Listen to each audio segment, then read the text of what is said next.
For referring the Parliamentary Secretary to the Minister for Finance. Thank you, Deputy Speaker. And look, for what it's worth, I don't believe that you should advise your workers via text that they haven't got a job.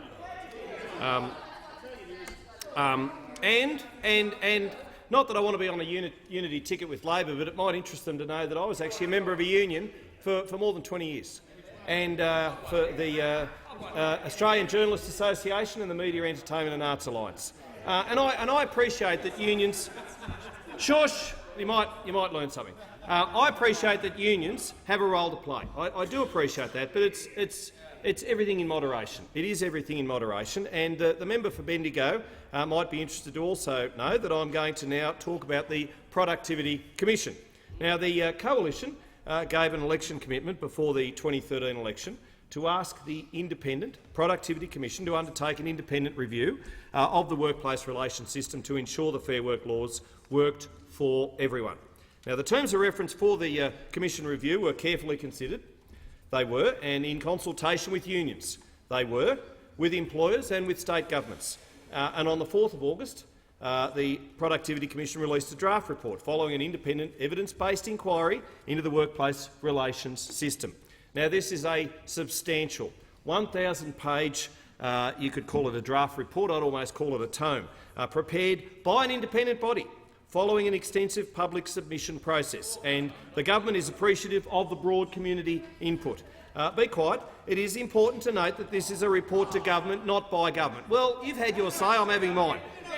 Despite a scare campaign by Labor and by the union movement, as I say, everything in moderation, the Productivity Commission has shown itself to be economically robust and socially responsible. When we talk about fairness and decency, socially responsible.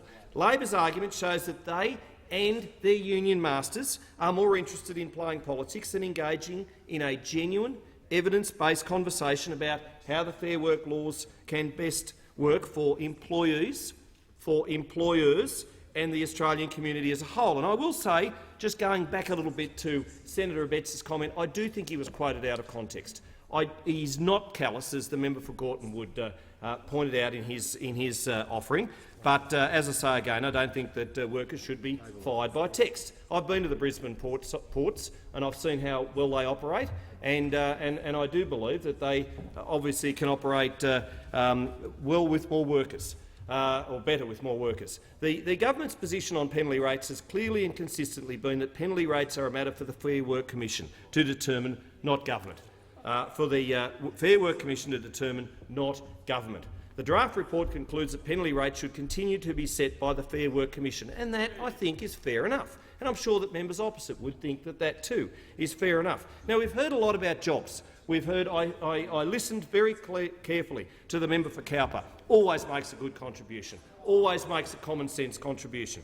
And I heard him talking about Labor's failings as far as the submarines were concerned. Never ordered one.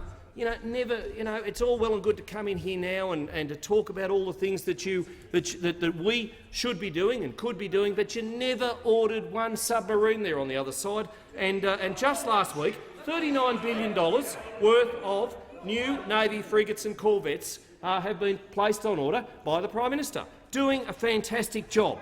And just recently, we had the Agriculture Minister produce the Agricultural Competitiveness White Paper, and I might point this out to Labor members. And you only, perhaps, if you only want to read the contents, that would be sufficient. A fairer go for farm businesses, building the infrastructure of the 21st century, strengthening our approach to drought and risk management, farming smarter, accessing premium markets. It's all about jobs.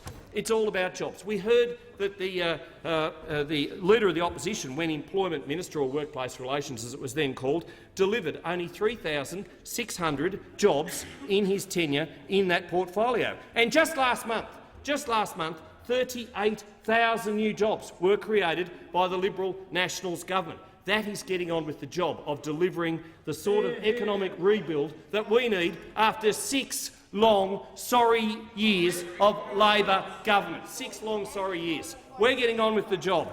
We're getting on with the job of building the economy. We don't want to put in a job-destroying, industry-wrecking carbon tax, as Labor will as soon as they get back in. God knows, we hope that that doesn't happen, but we're getting on with the job of creating economic certainty, building jobs for the future and infrastructure. Thank you, Deputy Speaker.